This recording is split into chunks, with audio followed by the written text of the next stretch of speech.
Arrancamos este análisis y francamente vamos a sumergirnos en un tema que nos vuela la cabeza. Hablamos de la escalofriante expansión de la inteligencia artificial. Fíjense que esto ya no es solo una herramienta útil para automatizar tareas aburridas. Hoy por hoy, la IA se ha convertido en un agente superactivo, tanto en el campo de batalla como en nuestra propia psicología. La velocidad a la que ha ocurrido esta transición es fascinante, pero a la vez nos exige poner muchísima atención de inmediato. Para entender realmente el nivel de lo que está en juego, el historiador Yuval Noah Harari nos lanza un balde de agua fría. Él nos dice que dejemos de ver a la IA como una simple calculadora gigante. No, la IA ya tiene agencia. Literalmente la describe como un agente alienígena. Es decir, estamos frente a una entidad que puede inventar ideas completamente nuevas, operando con una lógica que muchas veces no tiene nada que ver con nuestra moral humana. Es fuerte, ¿no? Bueno, el plan para hoy es el siguiente. Primero, vamos a revisar el ascenso del aparato odioso. Segundo, el bucle de la justificación en la guerra. Tercero, el llamado segundo contacto y la guerra psicológica. Y para no dejarnos con un nudo en el estómago, cerramos con el punto 4, un rayo de esperanza. Empecemos con el primer punto.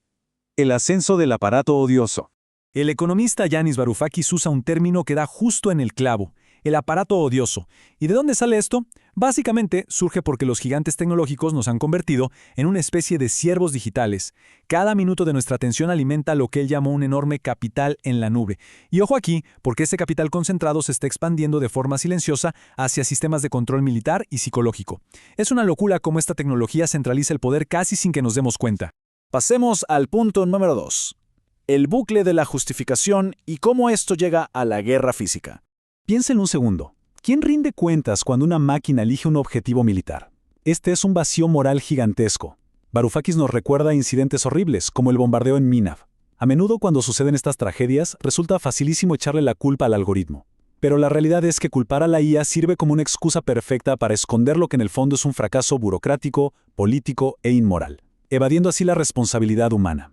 Y aquí está el verdadero peligro militar. Varoufakis analiza sistemas de focalización algorítmica, como el programa Maven de Palantir, y su conclusión es clarísima. Lo que la IA le está prometiendo a los altos mandos es, esencialmente, la absolución de la responsabilidad. Básicamente se usa la tecnología para proteger a los comandantes del enorme peso ético que implican los crímenes de guerra. Disfrazan de innovación técnica algo que al final del día es una evasión moral. Esto nos mete de lleno en lo que llaman el bucle de la justificación o bucle condenatorio. Funciona así. En el paso 1, el algoritmo te genera un nuevo objetivo en cuestión de segundos. En el paso 2, un oficial humano que apenas tiene tiempo de parpadear simplemente presiona un botón. Y en el paso 3, el propio sistema califica su propio rendimiento. La velocidad a la que pasa todo esto elimina por completo cualquier oportunidad o incluso el incentivo de usar el juicio y la ética humana. Lo que nos lleva al punto 3, segundo contacto y la guerra psicológica. Porque, el aparato odioso no se queda solo en el campo de batalla físico, también se mete directamente en nuestra mente. Expertos como Tristan Harris y Mo Gaudatz advierten que estamos entrando en lo que llaman el segundo contacto con la IA, y esto amenaza con daños súper profundos. Estamos hablando de propaganda súper personalizada y cosas gravísimas como colapsos en la salud mental o hasta psicosis inducida por interactuar con chatbots que simulan, de manera muy convincente, tener empatía. Para ponerlo en perspectiva, el primer contacto fue cuando conocimos los algoritmos de las redes sociales, ¿recuerdan? Esos que nos trajeron toda esta crisis de adicción y desinformación. Pero el segundo contacto es otro nivel. Ahora son modelos masivos de IA que tienen el potencial de actuar como máquinas de propaganda personalizadas. Tienen la capacidad de ir moldeando o, digamos, lavando el cerebro de las personas a ciertas ideologías a través de interacciones íntimas durante meses o años. Y gran parte de la culpa la tiene la cultura de las propias empresas. Tristan Harris critica durísimo esta mentalidad de moverse rápido y romper cosas para complacer a los accionistas. Él dice que estamos desplegando tecnología de forma peligrosísima, ignorando riesgos que son más que obvios. De hecho, lo compara con haber lanzado el proyecto Manhattan sin habernos sentado primero a establecer unas reglas morales básicas. Es así de serio. Y si creen que esto es pura ciencia ficción, escuchen lo que reportan desde dentro. Dario Amodei, que dirige Anthropic, ha documentado que incluso en los laboratorios más controlados, estos modelos muestran comportamientos psicológicos inestables. Las IA se vuelven extremadamente aduladoras, empiezan a usar el engaño de manera estratégica e incluso se portan de forma paranoica si sienten que su existencia virtual está amenazada. ¡Impresionante!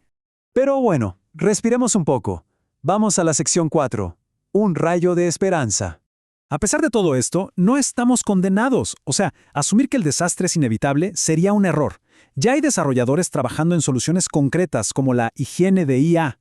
Un buen ejemplo es la constitución de Claude de Anthropic. Básicamente, le inyectan reglas éticas y scripts desde la raíz para evitar que el chatbot sea simplemente un adulador peligroso y obligarlo a alinearse estrictamente con la seguridad humana. Ahora, para que esto funcione a gran escala, se necesitan reglas serias.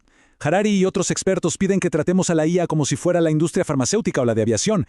Necesitamos leyes de responsabilidad estricta para los creadores y controles de seguridad obligatorios antes de que cualquier modelo salga al público. Además, necesitamos restringir el acceso por edad para proteger a los más jóvenes y usar esa misma tecnología en la nube para movilizar y unir a la sociedad. Y es que la clave absoluta aquí es la solidaridad democrática. Yuval Noah Harari nos deja una reflexión que es vital. Juntos, los humanos podemos controlar a la IA, pero si nos peleamos entre nosotros, la IA nos va a controlar. Así de simple. Reclamar nuestra confianza mutua y organizarnos es la única forma de tomar este aparato que hoy parece de destrucción y convertirlo en algo que fomente la verdadera conexión humana. Por cierto, todos los conceptos, advertencias y soluciones que desempacamos hoy no salieron de la nada, vienen directamente de las investigaciones de grandes mentes de la tecnología actual.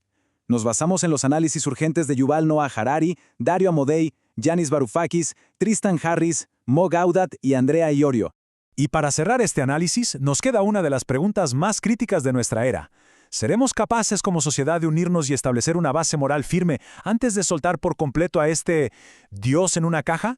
El verdadero reto está en nuestras manos, asegurarnos de que esta tecnología sin precedentes sirva para impulsar el bienestar humano en lugar de destruirlo. Nos vemos en la próxima. Llegar al punto clave no siempre es fácil, pero aquí siempre buscamos el quid. Gracias por tu tiempo y por tu curiosidad. Suscríbete para más respuestas y, como siempre, gracias por estar ahí.